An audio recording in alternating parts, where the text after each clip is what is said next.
We are joined now by Eric Cooper. He's the president and CEO of the San Antonio Food Bank. Eric, thanks for joining us this morning.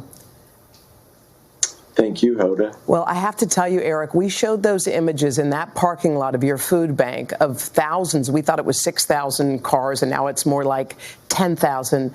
You have been at this for 25 years. Is this kind of the worst you've ever seen? It is, Hoda. You know, we were so blown away and overwhelmed at the need here in our community as a result of COVID-19. We typically feed about 60,000 people a week, and the need has now risen to about 120,000 people a week. And we are just working as hard as we can to meet that need. When I saw those lines of cars, I couldn't help but think if you're in need of food, you're in need of gas. So you're probably sitting, waiting in line, hoping you don't run out. And a lot of those folks it's the first time they've ever been in a food bank line like this. Describe the people you're seeing. Well, these are the hospitality workers in our community.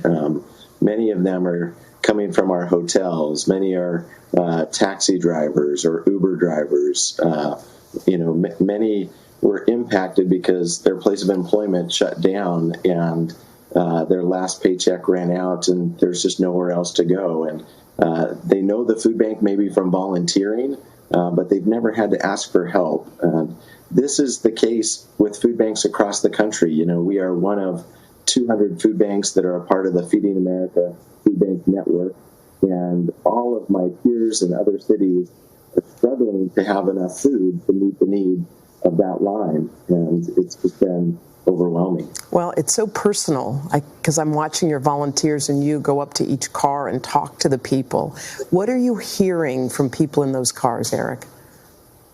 Such immense gratitude. It's so humbling when, I was loading boxes of food into the back of a minivan, and as I did that, three little heads popped up along the back seat of some children that were excited to get food, and one of them, their mom, we're going to get milk, and we're just so humbled. All of the families so grateful. Children putting up, little heart signs on the glass, just saying thank you.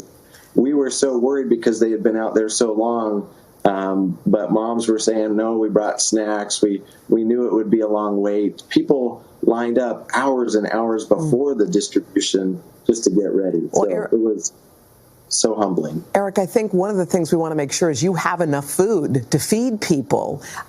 Do you have enough? How are you getting it? Do you need volunteers? Do you need money? Like, what do you need to keep this going?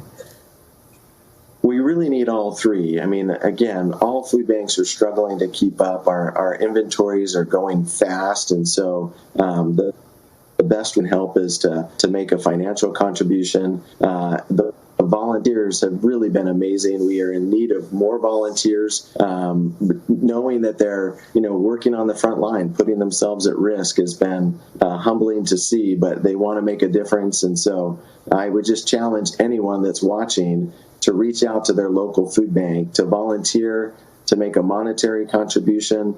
And, we hope that we're going to have enough food to meet this need. It's really going to be in need of a public-private partnership.